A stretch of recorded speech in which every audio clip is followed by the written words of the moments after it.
Jackson stood quietly, wearing plain clothes that didn't hint at who he really was. The man in front of him, Mike, only saw a quiet customer, not the founder of the store. "Looking for a laptop?" Mike asked, his voice flat, uninterested. Jackson nodded slowly, his eyes scanning the shelves with a quiet intensity. "Something reliable," he replied with calm precision. Without a flicker of hesitation, Mike reached for the dustiest box he could find. "Lucky you," he said with a smirk. "Top of the line, last one." His fingers brushed off the thin layer of neglect coating the package like a forgotten truth. Jackson remained silent, his expression unreadable. "1,500, no discounts," Mike added smoothly, mistaking Jackson's quiet for hesitation. "You won't find better." The silence lingered like tension in a held breath. Mike leaned in slightly, dropping his voice. "Between you and me, this is an insider deal." Jackson's face didn't change. His voice, when it came, was calm, deliberate. "No refund?" Mike chuckled, mistaking the question for submission. "Not on this one, special stock." Jackson's eyes flickered just briefly. Still, he said nothing. Mike, emboldened by the silence, believed he had won. He turned and led Jackson toward the register, the lie stretching longer with every step. But what Mike didn't know, couldn't know, was who he was really dealing with. Years ago, Jackson had stood behind a counter just like this one. But back then, the shelves were thinner, the lights dimmer, and his future uncertain. He wasn't a CEO then. He was just a kid with cardboard under his nails and dreams too fragile to speak aloud. Every morning he unpacked machines he could never afford, serving customers who rarely met his eyes. But Jackson noticed everything. The way people hesitated before asking for help. The way trust, once earned, came back as gratitude. His first real customer didn't ask about price. They asked for advice. And Jackson, with nothing to gain, gave them the truth. That night, when the customer returned just to thank him, Jackson realized something powerful. Business wasn't about selling. It was about serving. That moment changed him, forever. His little shop didn't just grow, it became a movement built on trust. One customer turned into 5, 5 turned into 50. Then somehow, a second store opened, then a third. Not because he chased expansion, but because people believed in him. In the way he explained, not sold. In the way he listened, not pushed. Even as the stores multiplied and the suits replaced his t-shirts, Jackson held on to one belief. Treat people the way you want to be treated. That rule didn't live on a plaque. It lived in him. But over time, success created distance. He stopped standing behind the counter. He started sitting in boardrooms. He read reports, saw numbers. But numbers didn't tell him if customers still felt seen, still felt safe. One day, an email changed everything. It wasn't about a broken product or a missed delivery. It was about how someone felt.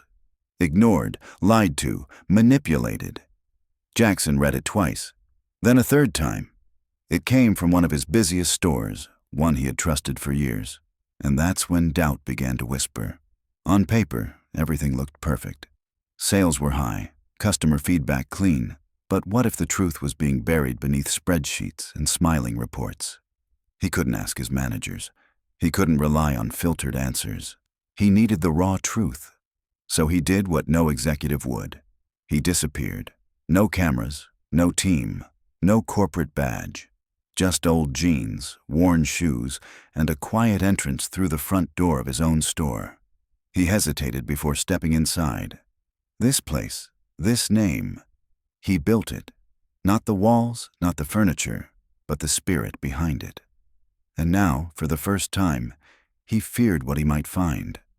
What if the email wasn't an exception? What if his people had forgotten? Jackson had never measured success in profit. To him, it was always about people. About the mother buying her son's first computer, the grandfather seeking something simple. He believed that when trust came first, money followed naturally. That was his creed. And yet, here he was, standing as a stranger in the empire he built, hoping, praying, that somewhere beneath the dust, that old truth still lived. If that sense of trust was gone, if the heart of everything he'd built had faded, what was left? That question struck Jackson harder than any failure ever had. Dressed as a stranger in the very store that bore his name, he felt like a ghost haunting the shell of his past. The man he used to be, young, hopeful, full of quiet grit, seemed distant now, unreachable. Jackson hesitated, the weight of disillusionment pressing into his chest. Then he took a slow, steady breath and stepped inside, not afraid of what he might find, but terrified of what he might not. The door chimed faintly behind him. No one looked up. He lingered near the entrance, his presence quiet but watchful. A few employees leaned casually behind the counter, laughing. One scrolled endlessly on his phone. Jackson took a step forward, then another. Still, nothing. No greeting, no acknowledgement. He paused near a product table. His fingers trailed across the cheap plastic surface of a display model. Still no eye contact. He waited longer than any customer ever should, feeling the seconds stretch like silence before a storm. And then, something in him cracked. Jackson wasn't expecting red carpets. He wasn't looking for applause. But silence, indifference, that he never taught. Not in his store, not under his name. He scanned the room, wondering now how many others had stood in this very spot, invisible, forgotten. It was a feeling he hadn't known since the early days, when no one knew who he was and no one cared. Back then, he'd promised himself no customer would ever feel that alone in his stores. And now, here it was. This wasn't an isolated mistake. It was a pattern, repeated, reinforced, and ignored. With quiet determination, Jackson moved deeper into the store, each step punctuated by disappointment. Finally, he spoke, his voice gentle but clear. "Excuse me. Could someone help me?" A young employee looked up briefly, then looked away. "I'm looking for a laptop," Jackson added, softer now, trying again. A worker leaning against a shelf let out an exaggerated sigh. "Someone will be with you." But no one came. Jackson took a few slow steps forward. "Is there a section for simpler models? Something basic?" The closest employee didn't even hide his irritation. "We're busy. Maybe check the website." Jackson froze, not at the words, but at the tone. Sharp, dismissive, like he was a problem, not a person. For years, Jackson had trained his staff to listen, to empathize, to serve. And now, in the store he had built from the ground up, he was being treated like an inconvenience. His throat tightened, but he stayed quiet. Then Mike appeared, clean-cut, polished, confident, his shirt crisp, his watch catching the light, his steps purposeful. He didn't walk like an employee.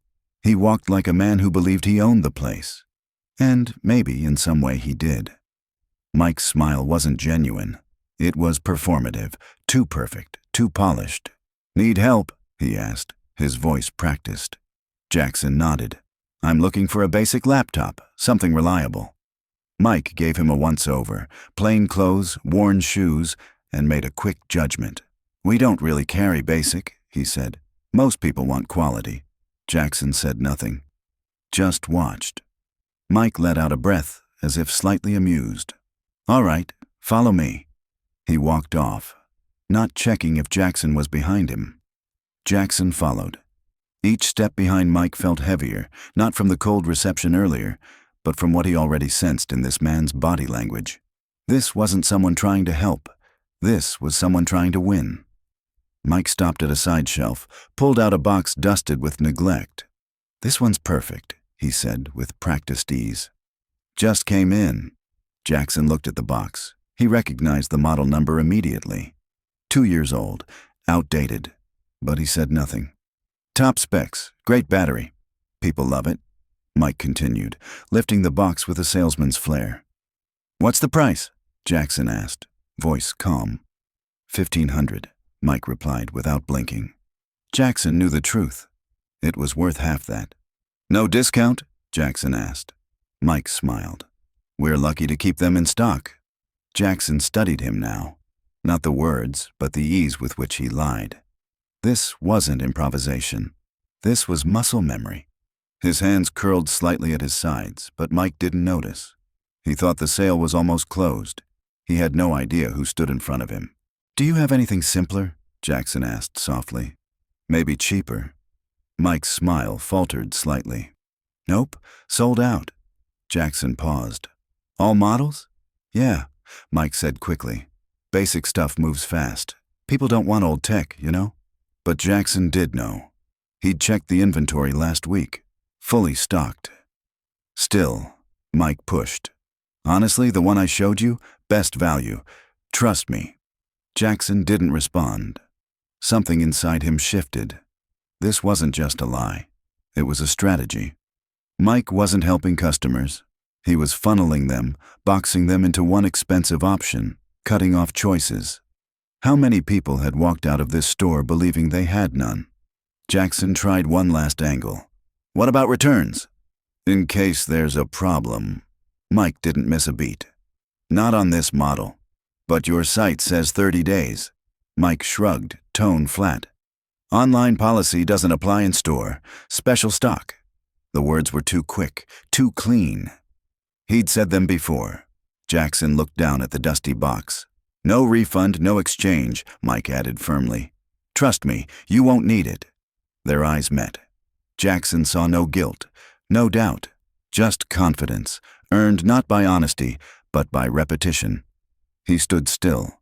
In his silence, he felt the weight of every customer who had stood here before him, misled, cheated. He asked one final question. "What about warranty?" Mike smiled, almost annoyed. "Store covers 30 days. After that, contact the brand." "I thought in-house covered 6 months." Mike shook his head. "Not for this model. Special deal, remember?" But Jackson remembered. Warranty never depended on models. Not in his stores, not ever. And yet, Mike said it with the certainty of someone who had never been questioned. Jackson stayed silent. Mike took that silence as surrender, leaning in slightly. "Listen, man, I'm giving you the best deal here." "I'm not supposed to," Mike said, smirking, "but I like helping people." To anyone else, it might have sounded generous. To Jackson, it landed like a shard of ice. Helping people. That's what Mike thought this was? Jackson's hands tightened at his sides, not from rage, from something colder, disbelief. As Mike casually walked toward the register, he glanced over his shoulder and whispered to a coworker, unaware or uncaring, that Jackson was still within earshot. "Easiest sale all week," he said, grinning. "Guy's clueless. Paid full price for dead stock. Told him it's new." The other employee chuckled softly. Mike chuckled too. People don't ask questions. Talk confident, they'll buy anything. It wasn't a mistake. It was a game. A joke. A strategy. Jackson heard every word, but he said nothing. He followed slowly, as if walking through a version of his own nightmare. His face was blank, but inside something was fracturing. Not because Mike had lied, but because Mike was proud of it. This wasn't a one-off con. It was a system, a way of doing business. And Mike, he didn't just play the role. He believed in it. He thought it made him clever. Jackson stared ahead at the man's polished shoes, pressed shirt, glinting watch. This wasn't a man scrambling to survive. This wasn't desperation. It was precision. And that's what scared him most. Why would someone who had everything lie for a few extra dollars? Jackson had seen desperation before. Young employees, single parents, people fighting just to stay afloat. But Mike? Mike walked like he'd already won. So why risk it all? Was it greed, or was it something deeper? Jackson's chest grew heavier with each step. His disappointment had begun to twist into something more complex. Curiosity, not because he wanted to forgive, because he wanted to understand. There was something behind that perfect smile, something concealed beneath the charm. Jackson had built a life teaching his people to serve, not to sell. But Mike? He didn't just break the rule. He looked like someone who needed to. and that made Jackson pause. Was Mike just arrogant? Or was his confidence hiding something else, a mask to shield a deeper fear? He replayed every moment. Every line Mike had delivered was too smooth, too polished. Arrogance didn't look like this. Arrogance was louder, bolder. Mike was measured, controlled, as if he couldn't afford to slip, to show weakness. Jackson frowned. Maybe this wasn't just about commission. Maybe Mike thought manipulation made him strong. Or maybe he was hiding something broken. A man who lies out of greed is dangerous. But a man who lies out of fear, that's something else entirely. Jackson didn't know which one Mike was yet, but one thing was certain. Whatever he was hiding, it wasn't about money. It was something older, heavier, and far more difficult to fix. At the register, Mike wasn't done. He reached under the counter and pulled out a small box. "Extended charger," he said smoothly, like he was revealing buried treasure. "Customers love this. Adds hours of battery life." Jackson glanced at it and instantly recognized the model. Outdated, defective. A factory call he had personally signed off on just last year.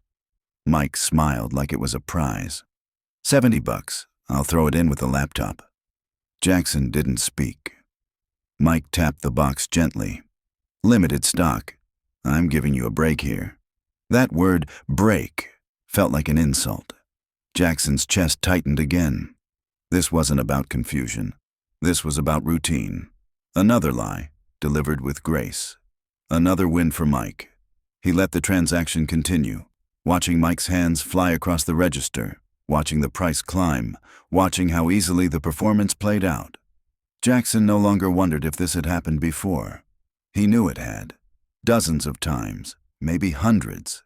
Customers who thought they were being helped had walked out with nothing but overpriced scraps and a salesman's confidence. He didn't feel angry. Not anymore. He felt tired. Profoundly, soul-deep tired. Tired of pretending that mission statements and training videos were enough. Tired of believing that one good lesson could protect against this kind of decay. His name was on the wall. His face had once been the brand, but what stood here today felt like a monument to everything he had failed to protect. Mike didn't care. Neither did the others. What Jackson had poured his life into, his ideals, his standards, his integrity, meant nothing now, just words on a sign no one read. For years he believed his stores were different, better. Today, that belief shattered. Mike finished the sale with ease, every step fluid, every gesture smooth. It was betrayal in motion. Not just of Jackson, but of every person who had ever walked through those doors believing they were safe here. Jackson looked down at the box in his hands. For the first time, he questioned if this company still belonged to him at all. Mike scanned the items swiftly. $1,500 for the laptop, $70 for the charger, he said without a second thought. He didn't ask if Jackson wanted it. He just added it. "No tax today," Mike added, as if offering a kindness. "Call it a favor."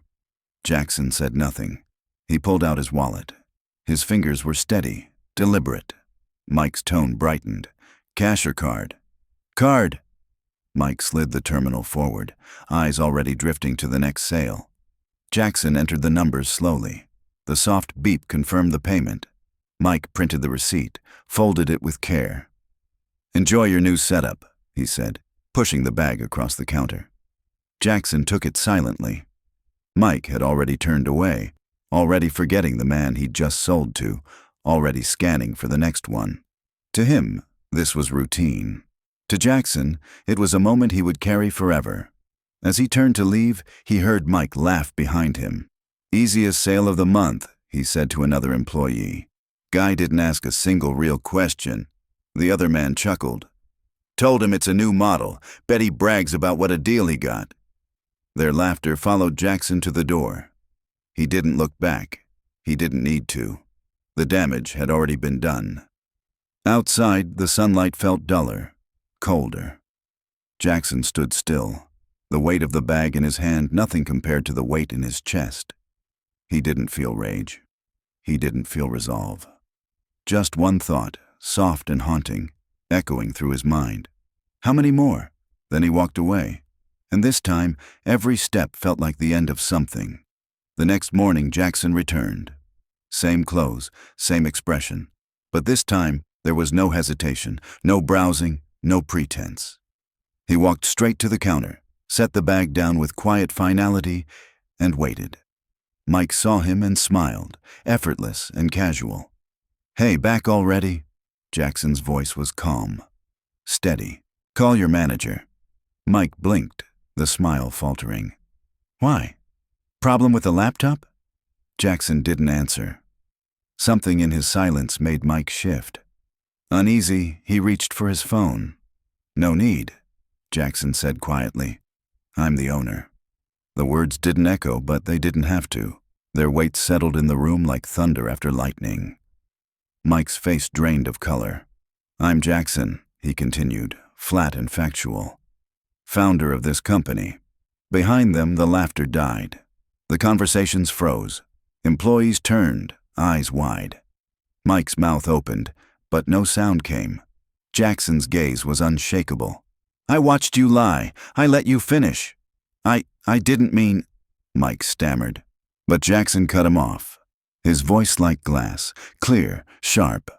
"Now listen carefully." He didn't raise his voice. He didn't need to. "You have 24 hours. Mike's lips parted, but still, nothing came out.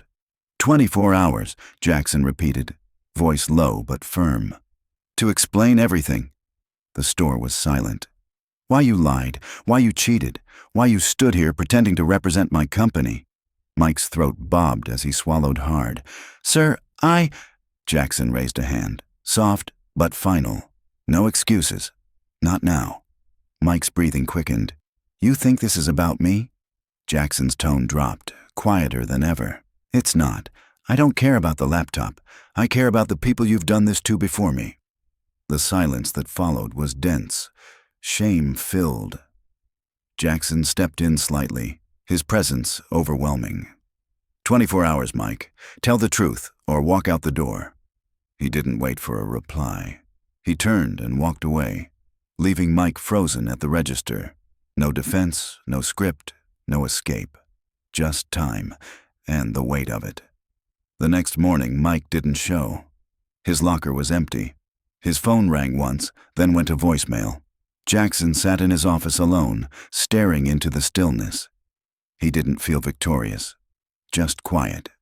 He had offered a choice, and Mike had chosen to run. Part of Jackson had expected it. After all, what more could he expect from someone who lied so easily? But something about it didn't sit right. Why run? Why not defend himself? Why not try? Jackson replayed their conversation again and again. Something didn't fit. He leaned back in his chair and waited.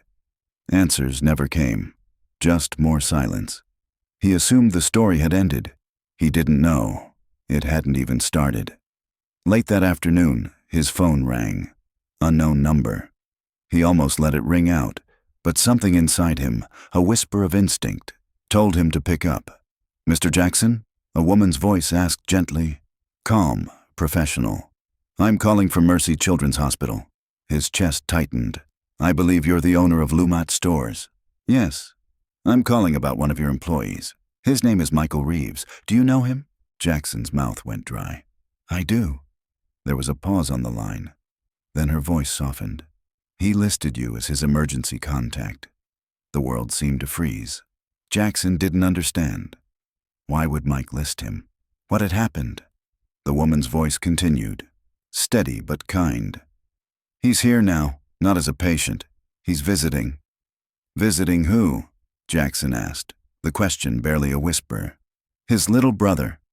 The words hit like a punch to the ribs. "I wasn't sure if I should call," she said. "But Michael, he filled out your name himself." Jackson was speechless. "He's here almost every night," she continued. "He keeps to himself, pays in cash, visits his brother, then leaves." Jackson closed his eyes. "He didn't list anyone else," she added quietly.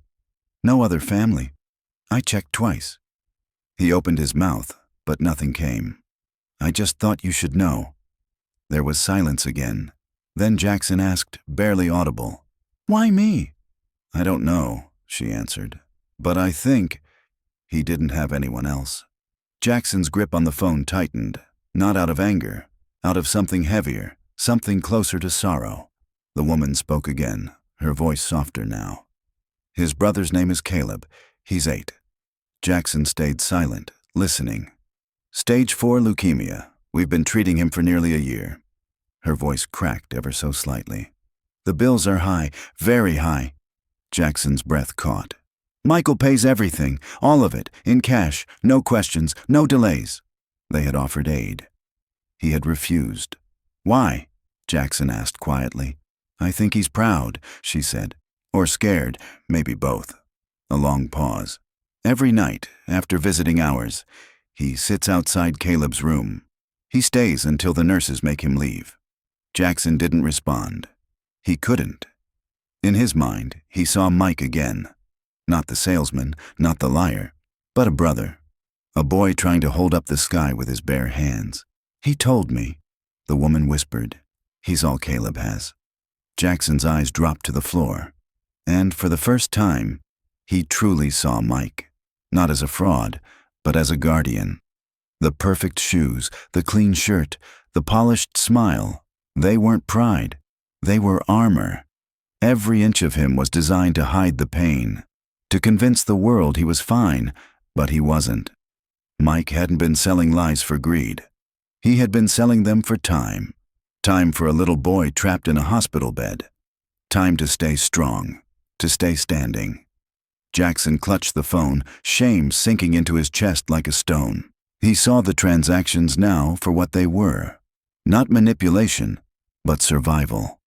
Mike wasn't trying to rise. He was trying not to drown. Jackson whispered to himself, almost unconsciously, he's hiding. Not from Jackson, not from punishment, from pity, from the weight of a battle he never asked for. Jackson had judged him. Had stood in that store, measuring him with disappointment, convinced Mike was proud of what he did. But the truth was so much more human. Mike wasn't proud. He was just trying not to break. We asked him once why he didn't apply for help. The nurse said gently. Jackson didn't answer. He just listened. He said he didn't want people feeling sorry for him. Jackson closed his eyes. The words hurt in ways he didn't expect. He said Caleb didn't need sympathy, she continued. He needed strength. There was a long pause on the line, a silence heavy with things unsaid. Pride, maybe. Or just fear of looking weak. Jackson could picture it vividly now. Mike walking into work every day, polished shoes, practiced smile, holding himself together like duct tape over glass. Pretending strength wasn't a choice. It was survival. Because in Mike's world, cracks didn't show. Weakness wasn't allowed. He wasn't scamming to thrive. He was working to disappear beneath the radar of pity, to carry everything quietly, alone. Not his co-workers, not the company, not even his boss knew the truth. Jackson whispered into the phone, voice low and filled with ache. He thought I'd never see. And the truth was, he'd been right. After the call ended, Jackson sat alone in silence. The weight of every lie, every missed clue, every judgment, all of it pressing into his chest like stone. He thought about Mike's smile, his polished pitch, the crisp shirt, the cool composure. He thought it was arrogance. But now he saw it for what it was. Exhaustion. Not performance, but protection. And Jackson hated himself for missing it, for letting his company become a place where strength meant silence, where pain had to wear a smile, where people were taught to look capable but not allowed to break. He remembered the recalled Charger Mike had sold him. Knew Mike had recognized it. But now he understood. It wasn't a trick. It was a desperate choice made by someone who thought there were no other options. Jackson looked down at his hands. They didn't feel powerful anymore. They felt heavy. With failure. Not Mike's failure, his own. He didn't send someone else. He went himself. No suit, no title, just a man walking into a hospital. The nurse said nothing. She only pointed down a hallway. Jackson followed it. And then he saw him, Mike, sitting on the floor outside a hospital room. Not pacing, not anxious, just still, back against the wall, head low, arms folded over his knees like he was trying to hold himself together one more time. His shoes were scuffed, his shirt wrinkled, his watch gone, the mask was off. Jackson froze in the hallway. He had seen 100 versions of Mike, but not this one. This wasn't the man who'd lied. This was the man who couldn't afford to. And for the first time, Jackson didn't see an employee. He saw a brother. He saw a man who had nothing left to give and nowhere else to go but here, this hospital hallway, because behind that door was the only truth that mattered. Jackson stepped closer. Mike didn't move. "I knew you'd come," Mike said quietly, voice flat, eyes on the floor. Jackson didn't speak. "I'm not going back," Mike said. "I'm done lying. You can fire me." Still, Jackson said nothing. Finally, Mike looked up. His eyes weren't afraid. They weren't angry. They were just tired. "I've got nothing left to say." It wasn't defeat. It was surrender. Not to Jackson, but to reality. And Jackson, once a man of solutions, stood still. Then quietly, he sat down beside Mike. No scolding, no lecture, just silence. A silence Mike had carried alone for too long. Finally, Jackson spoke, voice low, honest. "Sometimes, silence is the loudest thing a person can say." Mike didn't reply. Jackson didn't expect him to. He stared ahead, voice steady. "You've said enough." Mike looked down again, not with shame, but with relief. For the first time, someone was willing to sit with the weight instead of demanding an explanation. They stayed like that. Two men, one truth. And in that moment, Mike knew he wasn't alone anymore. The next morning, the hospital called Mike with news. His balance was cleared. Every dollar, every treatment, paid. He went to the front desk, confused, terrified. The nurse smiled softly. "Anonymous payment." Mike shook his head. "That's not possible." But in his heart, he already knew. Outside Caleb's room, Jackson stood quietly. Mike saw him. No words came. "You focus on your brother," Jackson said gently. Mike's voice cracked. "I can't pay you back." Jackson shook his head. "I'm not asking." For the first time in months, Mike felt something unfamiliar, something warm, real, and heavy. Relief. And for the first time since the lies began, he could finally breathe. Jackson didn't fire Mike. He didn't bring up the past. Instead, he handed him a folder. "New position," he said.